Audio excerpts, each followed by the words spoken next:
सन्नाटे से भरी वो रात थी तो खामोश थी, लेकिन उसने अपने अंदर जमाने भर का शोर छिपा रखा था। थी तो वो चांदनी रात, लेकिन उस रात आसमान में बादल थे काले काले, इसलिए चांद बादलों के साथ लुका छिपी खेल रहा था। चांद जब बादलों में जाता तो अंधेरा रोशनी को अपने कब्जे में ले लेता, और जब वो बादलों से बाहर आता तो रोशनी अपनी बाहें फैलाए रात को अपने आगोश में ले लेती। चांद और रात के इस खेल में नीचे धरती पर स्थित एक शमशान घाट में एक बहुत ही खौफनाक घटना को अंजाम दिया जा रहा था। एक लड़की जिसके हाथ पैर बंधे हुए हैं और उसका पूरा चेहरा किसी नकाब से ढका हुआ था, वह असहाय सी बैठी हुई थी। उसके सामने एक यंग लड़का एक अघोरी के पास बैठा हुआ था। लड़के के हाथ में बड़ी सी धारदार तलवार थी।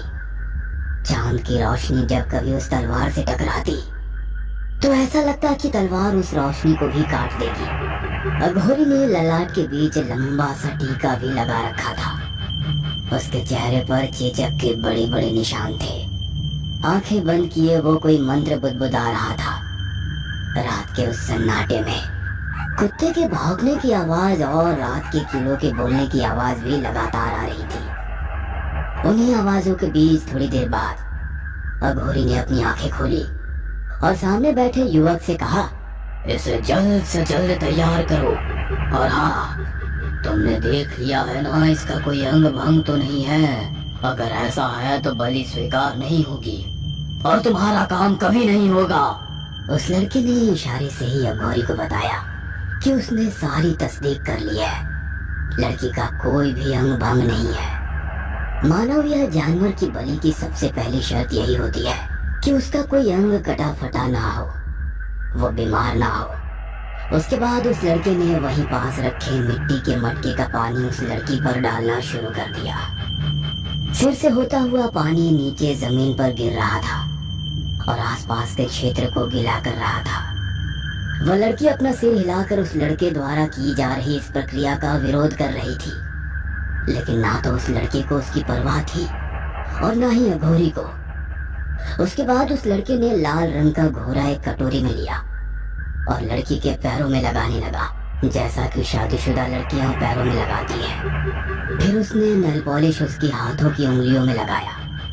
वह लड़की अपनी उंगली को मोड़ रही थी और इस काम से मना कर रही थी, लेकिन लड़का कहाँ मानने वाला था।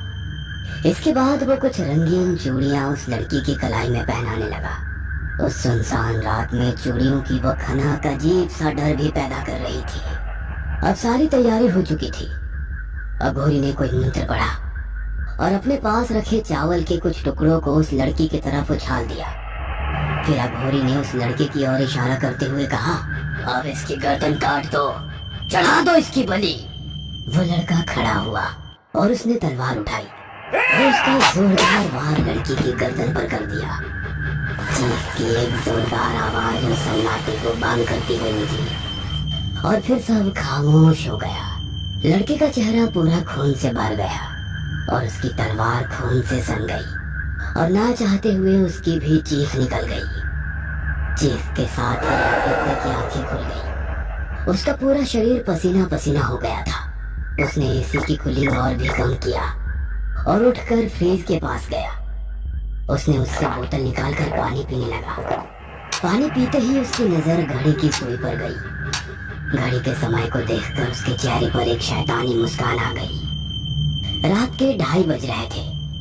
कॉल सेंटर की अपनी कैब में बैठी नताशा अपने घर की ओर जा रही थी। उसकी आंखों में नींद थी, फिर भी वो अपनी आंखों को फाड़े रात के उस सन्नाटे को न सिर्फ सुन रही थी बल्कि देख भी रही थी। वह सड़क इस समय बिल्कुल खामोश सी है। वह दिन में कितना शोर करती है, वो बार बार यही सोच रही थी। कॉल सेंटर के जितने भी स्टाफ थे उनमें से लगभग सभी को कैब ने उनके घर छोड़ दिया था। नताशा का घर ही सबसे आखिर में आता था। घड़ी की सुई टिक टिक कर आगे बढ़ रही थी। कैब का ड्राइवर बीच बीच में कार के मिरर से नताशा को देखता और कैब में बज रहे 90s के गाने की धुन पर अपना सिर हिलाता। भैया, आपको 90s के गाने बहुत पसंद है क्या? हर दिन आप यही बजाते हैं। नताशा का घर आ गया था। उसका घर मेन सड़क से थोड़ा हटकर गली में था। उस गली में कार नहीं जाती थी, इसलिए उसके ऑफिस की कैब हर दिन उसे सड़क पर ही छोड़ देती थी। नताशा कैब से उतरकर अपने घर की ओर जा रही थी। तभी उसके मोबाइल पर किसी का फोन आया। वो अपना फोन निकाल ही रही थी कि पीछे से एक आदमी आया और उसके सिर पर जोर से किसी भारी चीज से हमला कर दिया। नताशा की आंखों के आगे अंधेरा छा गया और वो बेहोश हो गई। नताशा को जब होश आया तो उसके हाथ पांव बंधे थे। उसके मुंह पर एक नकाब डाला हुआ था। उसके कानों में कोई मंत्र गूंज रहा था और नाक में अगरबत्ती की खुशबू। वो चीखना चाह रही थी, लेकिन उसके मुंह पर तो पट्टी लगी हुई थी। थोड़ी देर बाद उसके मुंह से नकाब हटाया गया।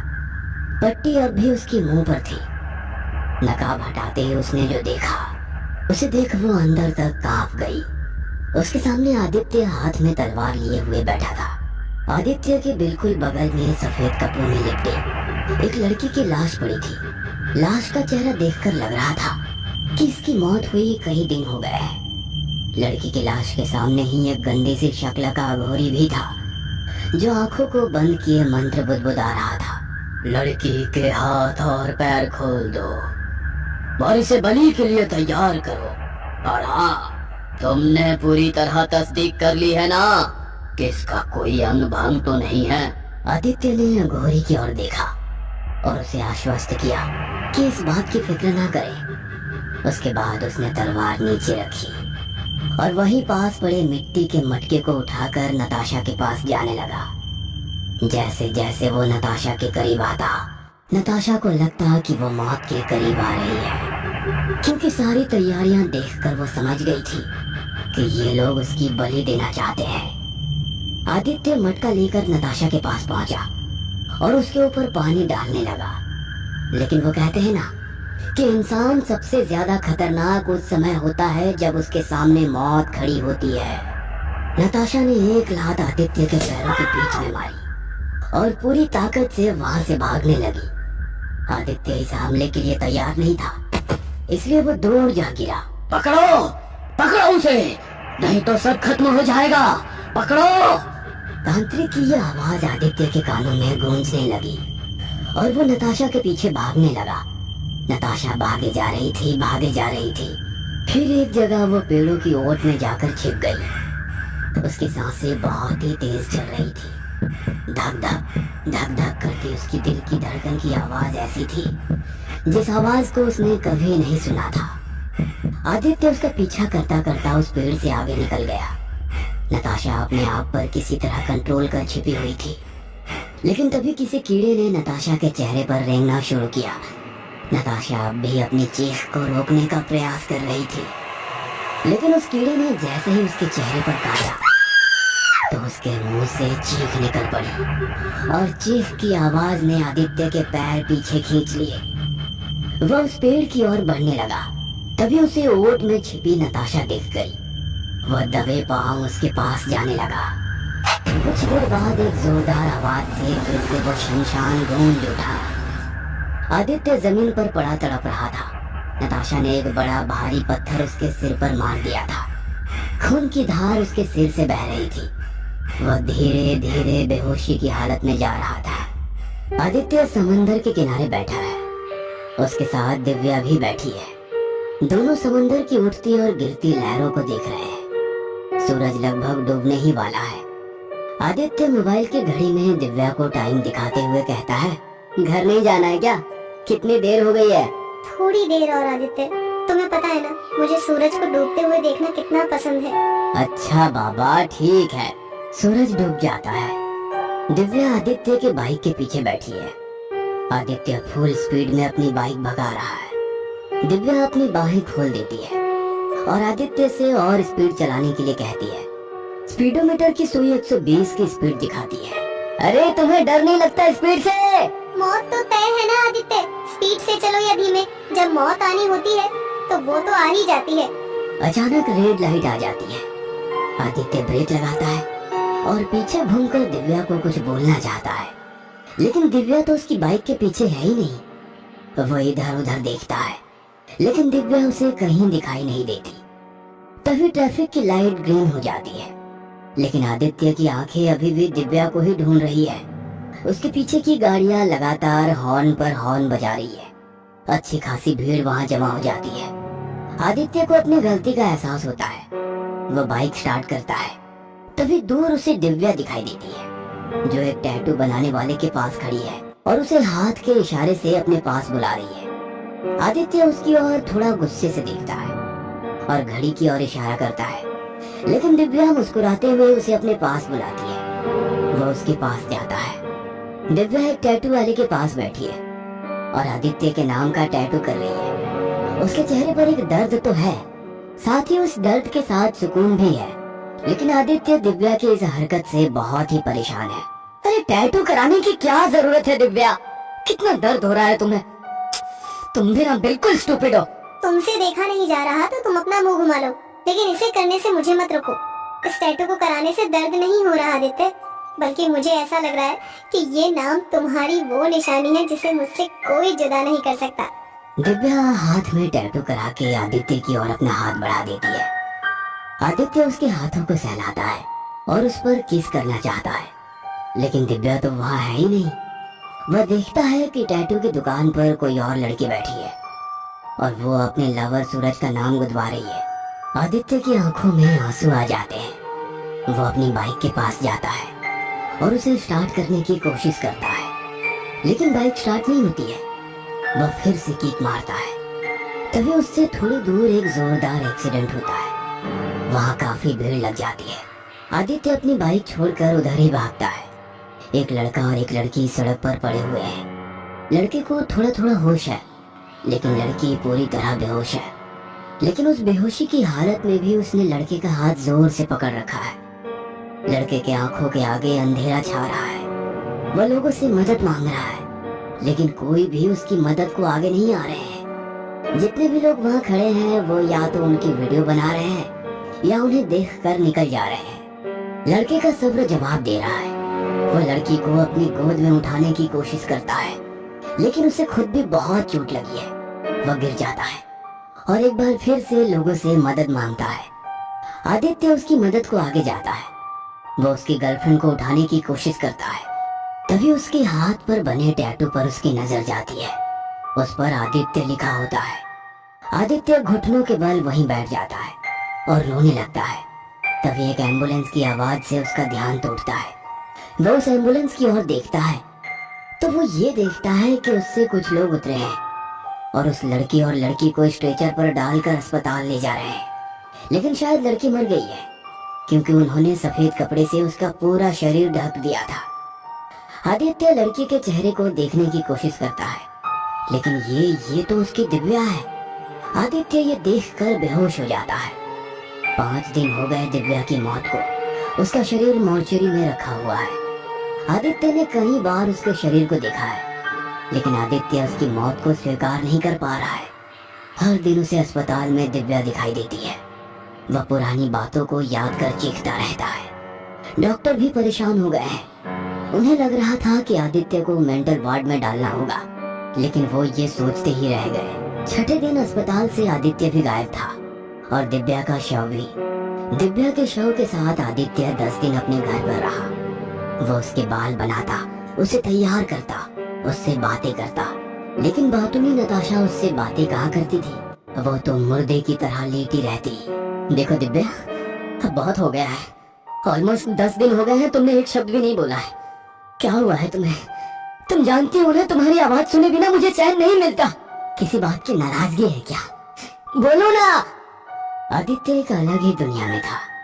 दिव्या की मौत को वो झुठला रहा था, लेकिन मौत को झुठलाना स्वयं को धोखा देना है। धीरे धीरे दिव्या के शव से बदबू आने लगी। आदित्य उसके शव पर ढेर सारा परफ्यूम डालता, तेज गंध वाली अगरबत्ती जलाता, लेकिन धीरे धीरे उसे भी अब लगने लगा था कि दिव्या अब नहीं है। वह रोना चाहता था, लेकिन वो रो नहीं पाता। दिव्या उसे अब भी हर जगह दिखती, खासकर जब बारिश होती तो उसे लगता कि दिव्या उसे भीगने के लिए बुला रही है। आदित्य अपनी दिव्या से बहुत प्यार करता था। वो उसकी यादों से बाहर नहीं निकल पा रहा था। दिव्या, दिव्या, तुम मर गई। पागल, तुम क्यों मर गई? किससे पूछकर मरी तुम? कभी सोचा तेरे बिना मैं कैसे जीऊंगा? बड़ी सेल्फिश निकले तो, लेकिन लेकिन मैं तुझे वापस लाऊंगा। फिर से हम दोनों साथ में घूमेंगे, बारिश में भीगेंगे, सनसेट देखेंगे, सबको भुलाकर। हाँ, तू आएगी ना वापस? बोलना, तू आएगी ना वापस? आएगी ना?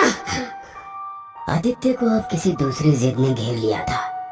उसे दिव्या को जिंदा करना था, उसे विधाता के लिखे को मिटाना था।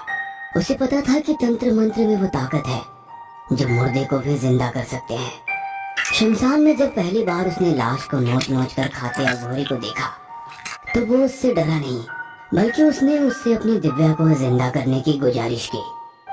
अघोरी ने दिव्या को जिंदा करने के लिए एक लड़की की बलि देने की बात कही। दिव्या का प्रेम आदित्य के मन में इस तरह से बसा हुआ था कि उसे किसी लड़की के बलि देने की बात से भी कोई आपत्ति नहीं थी। नताशा उसके अपार्टमेंट के पास ही रहती थी। आदित्य ने उसकी गतिविधियों पर नजर रखना शुरू कर दिया। पूरे 10 दिन उसने नताशा की एक एक चीज को नोटिस किया। वह कब घर से निकलती है, कब ऑफिस से लौटती है, कब वो बालकनी में आती है और किस दिन वो किस रंग के कपड़े पहनती है, आदित्य को ये तक पता था। और फिर एक रात जब वो ऑफिस से लौट रही थी तो उसने बलि देने के लिए उसका अपहरण कर लिया। पुलिस की सायरन की आवाज से शमशान घाट गूंज रहा था। आदित्य के हाथ में हथकड़ी थी। उस समय तेज हवाएं चलने लगी थी और फिर बारिश भी शुरू हो गई थी। दिव्या के शव को एम्बुलेंस में डाला जा रहा था। तभी आदित्य की नजर उसके हाथ के टैटू पर पड़ी जिस पर आदित्य लिखा हुआ था। उस बारिश को देखकर आदित्य को अब भी लग रहा था कि उसकी दिव्या उठेगी और कहेगी, आदित्य चलो ना, फिर से भीगते हैं दोनों साथ साथ।